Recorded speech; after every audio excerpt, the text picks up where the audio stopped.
যুক্তরাষ্ট্রে আবারও জন্মসূত্রে নাগরিকত্ব প্রাপ্তির সুযোগ সীমিত করলেন ডোনাল্ড ট্রাম্প, মানলেন না আদালতের রায়। যুক্তরাষ্ট্রে প্রায় 1,83,00,000 শিক্ষার্থী হারাচ্ছে বিনামূল্যে স্কুলের টিফিন সুবিধা। নিম্নবিত্তরা বছরে অতিরিক্ত খরচ গুনবে $2,200।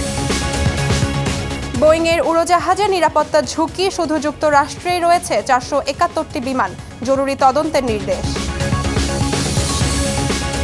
এবং মেটাকে এবার $57 কোটি জরিমানা আদালতের। শিশুদের মানসিক স্বাস্থ্যের ক্ষতি, খুদে ব্যবহারকারীদের জন্য বিভিন্ন পরিবর্তন আনার নির্দেশ। উত্তর আমেরিকার রাজনীতি, অর্থনীতি, অভিবাসন ও আন্তর্জাতিক সম্পর্কের সর্বশেষ খবর নিয়ে আপনাদের জন্য RTVর বিশেষ পরিবেশনা আমেরিকান রাউন্ড আপ। আপনাদের সঙ্গে আছি আমি হামনা মেহজাবিন হিমা। যুক্তরাষ্ট্রে আবারও জন্মসূত্রে নাগরিকত্ব প্রাপ্তির সুযোগ সীমিত করলেন প্রেসিডেন্ট ডোনাল্ড ট্রাম্প। কয়েক সপ্তাহ আগে দেশটির সর্বোচ্চ আদালত ট্রাম্পের আগের উদ্যোগ খারিজ করে দিয়েছিল। এরপর বৃহস্পতিবার আবারও নির্বাহী আদেশ দেন ট্রাম্প। আদেশ অনুযায়ী যুক্তরাষ্ট্রের নাগরিক নয় এমন ব্যক্তিদের সন্তান জন্মসূত্রে নাগরিকত্ব পাবে না বলেও উল্লেখ করা হয়েছে। যুক্তরাষ্ট্রের সংবিধানের 14তম সংশোধনী অনুযায়ী যুক্তরাষ্ট্রে যেসব শিশু জন্ম নেবে তারা সবাই জন্মসূত্রে মার্কিন নাগরিক হিসেবে স্বীকৃতি পাবে। মার্কিন প্রশাসনের অভিযোগ, যুক্তরাষ্ট্রের এই সাংবিধানিক ধারার সুযোগ নিতে সাম্প্রতিক বছরগুলোতে বিশ্বের বিভিন্ন দেশ থেকে দম্পতিদের যুক্তরাষ্ট্রে আগমনের হার অতিমাত্রায় বৃদ্ধি পেয়েছে। ভোটারদের তথ্য সংগ্রহের কার্যক্রমে বড় ধাক্কা খেয়েছে ট্রাম্প প্রশাসন। যুক্তরাষ্ট্রের 30টি অঙ্গরাজ্য ও ওয়াশিংটন ডিসির বিরুদ্ধে করা মামলার মধ্যে এ পর্যন্ত 21টিতেই হেরেছে বিচার বিভাগ। প্রশাসন চেয়েছিল ভোটারদের জন্ম তারিখ, ঠিকানা ও অন্যান্য সংবেদনশীল তথ্যসহ পূর্ণাঙ্গ ভোটার তালিকা। তাদের দাবি, ভোটার তালিকা সঠিক রাখতে এ তথ্য প্রয়োজন। তবে বেশিরভাগ অঙ্গরাজ্য ব্যক্তিগত তথ্য দিতে অস্বীকৃতি জানায়। অনেক ফেডারেল বিচারকও সরকারের আবেদন খারিজ করেছেন। এদিকে ট্রাম্প প্রশাসন এসব রায়ের বিরুদ্ধে আপিল করছে। বিশ্লেষকদের মতে এটি যুক্তরাষ্ট্রের নির্বাচন ব্যবস্থায় কেন্দ্রীয় সরকারের প্রভাব বাড়ানোর ট্রাম্পের বৃহত্তর উদ্যোগের অংশ। যুক্তরাষ্ট্রে কর্মরত বিদেশি সাংবাদিকদের সোশ্যাল মিডিয়া অ্যাকাউন্ট পর্যবেক্ষণের সিদ্ধান্ত নিয়েছে মার্কিন পররাষ্ট্র দপ্তর। ভিসা পেতে আবেদনকারীদের সামাজিক মাধ্যমের তথ্য যাচাইয়ের আওতায় আনা হচ্ছে, যা এতদিন নির্দিষ্ট কিছু ভিসার ক্ষেত্রে সীমাবদ্ধ ছিল। মার্কিন সংবাদ মাধ্যম দ্য ডেইলি সিগন্যালের প্রতিবেদনে অভ্যন্তরীণ একটি নথির বরাতে এ তথ্য জানানো হয়। হোয়াইট হাউস ও পররাষ্ট্র দপ্তর এই খবরের বিষয়ে সরাসরি মন্তব্য না করলেও জানিয়েছে, জাতীয় নিরাপত্তা রক্ষা ও আবেদনকারীদের সঠিকতা নিশ্চিতে এই অনলাইন নজরদারি চালানো হচ্ছে। সম্প্রতি প্রেসিডেন্ট ডোনাল্ড ট্রাম্পের দ্বিতীয় মেয়াদে বিদেশি শিক্ষার্থী ও সাংবাদিকদের ওপর কঠোর ভিসা নীতি আরোপের পরপরই সোশ্যাল মিডিয়ায় স্ক্যানিংয়ের এই সিদ্ধান্ত সামনে এলো। তবে মত প্রকাশের স্বাধীনতার ওপর এমন পদক্ষেপ নেতিবাচক প্রভাব ফেলবে বলে আশঙ্কা প্রকাশ করছেন মানবাধিকার কর্মীরা। অটিজম ও টিকাদান নীতি নিয়ে একটি নতুন নির্বাহী আদেশ জারির প্রস্তুতি নিচ্ছে ট্রাম্প প্রশাসন। বার্তা সংস্থা রয়টার্স জানায়, আগামী সপ্তাহেই এই আদেশ জারি হতে পারে। দীর্ঘ গবেষণায় টিকা ও অটিজমের মধ্যে কোনো বৈজ্ঞানিক যোগসূত্র না পাওয়া সত্ত্বেও ট্রাম্প প্রশাসনের অধীনে স্বাস্থ্য বিভাগ বিষয়টি নিয়ে নতুন করে পর্যালোচনার সিদ্ধান্ত নিয়েছে। হোয়াইট হাউস জানিয়েছে, শিশুদের টিকাদান কর্মসূচির মান উন্নত করতেই এই উদ্যোগ নেওয়া হচ্ছে। তবে আসন্ন মধ্যবর্তী নির্বাচনের আগে এমন সিদ্ধান্ত রাজনৈতিকভাবে নেতিবাচক প্রভাব ফেলতে পারে বলে সতর্ক করেছেন ট্রাম্পের উপদেষ্টারা। এর আগে গর্ভাবস্থায় নির্দিষ্ট কিছু ওষুধ ও টিকার কারণে অটিজমের ঝুঁকি বাড়ে বলে ট্রাম্প দাবি করলেও চিকিৎসা বিজ্ঞানে এর সত্যতা পাওয়া যায়নি। যুক্তরাষ্ট্রে খাদ্য সহায়তা কর্মসূচিতে পরিবর্তনের কারণে নতুন শিক্ষাবর্ষে প্রায় 1,83,00,000 শিক্ষার্থী বিনামূল্যে স্কুলের টিফিন সুবিধা হারানোর ঝুঁকিতে পড়েছে। নতুন আইন কার্যকরের পর ইতোমধ্যে 15 লাখ শিশু সরকারি খাদ্য সহায়তার বাইরে চলে গেছে। ফ্লোরিডার মায়ামি ডেড সহ একাধিক স্কুলে সার্বজনীন খাবার বিতরণ কর্মসূচি বন্ধ ঘোষণা করা হয়েছে।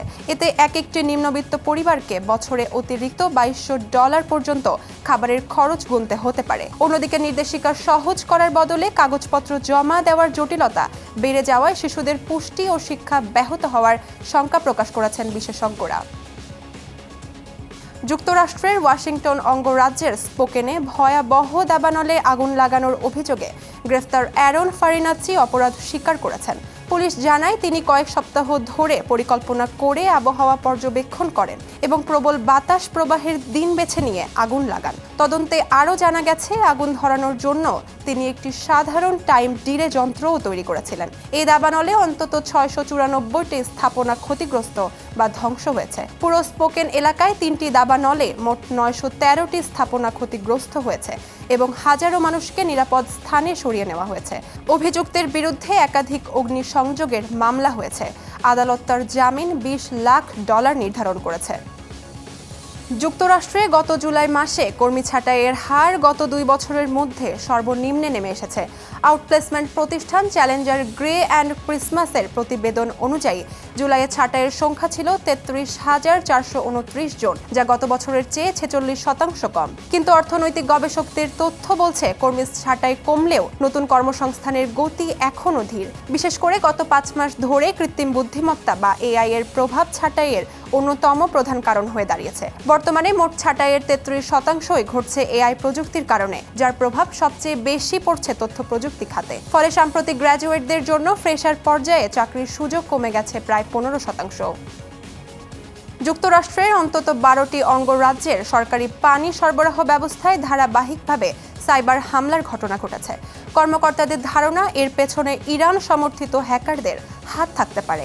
হামলায় পানীয় জলের মান ক্ষতিগ্রস্ত না হলেও কিছু এলাকায় পানির চাপ কমে যায় এবং সাময়িকভাবে ম্যানুয়াল পদ্ধতিতে সেবা চালাতে হয়। সাইবার নিরাপত্তা বিশেষজ্ঞরা বলছেন, ইন্টারনেটে সংযুক্ত দুর্বল শিল্প নিয়ন্ত্রণ যন্ত্র ব্যবহারের সুযোগ নিয়েই এসব হামলা হয়েছে। তবে দ্রুত ব্যবস্থা নেওয়ায় পরিস্থিতি নিয়ন্ত্রণে এসেছে। ভবিষ্যতে এমন হামলা ঠেকাতে পানি সরবরাহ ব্যবস্থার সাইবার নিরাপত্তা আরও জোরদারের আহ্বান জানিয়েছে বিশেষজ্ঞরা। বোয়িং 737 ম্যাক্স সিরিজের 1429টি বিমানে জরুরি তদন্তের নির্দেশ দিয়েছে মার্কিন বিমান চলাচল সংস্থা FAA। আগের কিছু মডেলে ফাটল দেখা দেওয়ায় বিশ্বজুড়ে ম্যাক্স 8, 9 ও 737 মডেলের বিমানগুলোতে এই পরীক্ষা চালানোর নির্দেশ দেওয়া হয়। FAA জানিয়েছে, দরজার পাশের কাঠামোগত সুরক্ষা বলয়ে ফাটল ধরার খবর পাওয়ার পর নিরাপত্তা নিশ্চিত করতে এই পদক্ষেপ নেওয়া হয়েছে। এর মধ্যে শুধু যুক্তরাষ্ট্রেই রয়েছে 471টি বিমান। এখন পর্যন্ত ম্যাক্স সিরিজের বিমানে কোনো ফাটল না পাওয়া গেলেও পুরনো ও নতুন মডেলের নকশা একই হওয়ায় আগাম মেরামতের সিদ্ধান্ত নিয়েছে বোয়িং। তবে বিমান সংস্থাগুলো জানিয়েছে, এই নির্দেশনার কারণে স্বাভাবিক ফ্লাইট চলাচলে কোনো বিঘ্ন ঘটবে না। আর্টিফিশিয়াল ইন্টেলিজেন্স বা এআই খাতে রেকর্ড বিনিয়োগ বিশ্ব অর্থনীতিতে কোনো ঝুঁকি তৈরি করছে কিনা তা নিয়ে তদারকি শুরু করেছেন মার্কিন কেন্দ্রীয় ব্যাংক ফেডারেল রিজার্ভের কর্তা ব্যক্তিরা। অতিরিক্ত ঋণ ও অনিশ্চিত মুনাফার কারণে এই খাতে অস্থিরতা দেখা দিতে পারে বলে উদ্বেগ প্রকাশ করেছেন ব্যাংকটির নীতি নির্ধারকদের একাংশ। তবে নিউ ইয়র্ক ফেডের প্রেসিডেন্ট জন উইলিয়ামস আপাতত এআই খাতকে কোনো সংকট হিসেবে দেখছেন না। তার মতে, নতুন প্রযুক্তি ঘিরে বিনিয়োগকারীদের এই উৎসাহ স্বাভাবিক এবং প্রতিষ্ঠানগুলো ঋণের বিষয়টি সুগঠিতভাবেই সামলাচ্ছে। অন্যদিকে সান ফ্রান্সিসকো ও ক্যানসাস সিটি ফেডের কর্মকর্তারা সতর্ক করে জানিয়েছেন, অপরিকল্পিত বিনিয়োগ ও ঋণের কারণে বড় ধরনের ধস নামলে তা সামাল দেওয়া কঠিন হতে পারে। তাই পরিস্থিতি নিয়ন্ত্রণে এখন থেকেই আগাম নজরদারি জোরদারের তাগিদ দিয়েছেন তারা। এবার মেটা তাদের সোশ্যাল প্ল্যাটফর্ম ইনস্টাগ্রামকে $57 কোটি জরিমানা করেছে নিউ মেক্সিকোর একটি আদালত। শিশুদের মানসিক স্বাস্থ্যের ক্ষতি এবং অনাকাঙ্ক্ষিত তথ্য সংগ্রহ গোপন করার দায়ে জরিমানা করা হয়। আদালতের রায়ে জানানো হয়, জরিমানার বড় একটি অংশ তরুণদের মানসিক স্বাস্থ্য চিকিৎসা ও সচেতনতামূলক কাজে ব্যয় করা হবে। পাশাপাশি শিশুদের সুরক্ষায় অ্যাপের মধ্যে স্পষ্ট তথ্য প্রদান, বয়স যাচাই প্রক্রিয়া জোরদার এবং 13 বছরের কম বয়সীদের ব্যক্তিগত তথ্য মুছে ফেলার নির্দেশ দেওয়া হয়েছে। তবে এই রায়ের বিরুদ্ধে আপিল করার কথা জানিয়েছে মেটা কর্তৃপক্ষ। তাদের দাবি, কিশোর কিশোরীদের সুরক্ষায় তারা বরাবরই স্বচ্ছতার সাথে কাজ করে আসছে। এ পর্যন্তই আমেরিকান রাউন্ড আপ। উত্তর আমেরিকার গুরুত্বপূর্ণ সব আপডেট পেতে RTVর সাথেই থাকুন। মতামত জানান RTVর সামাজিক যোগাযোগ মাধ্যমে। সবাই ভালো থাকুন।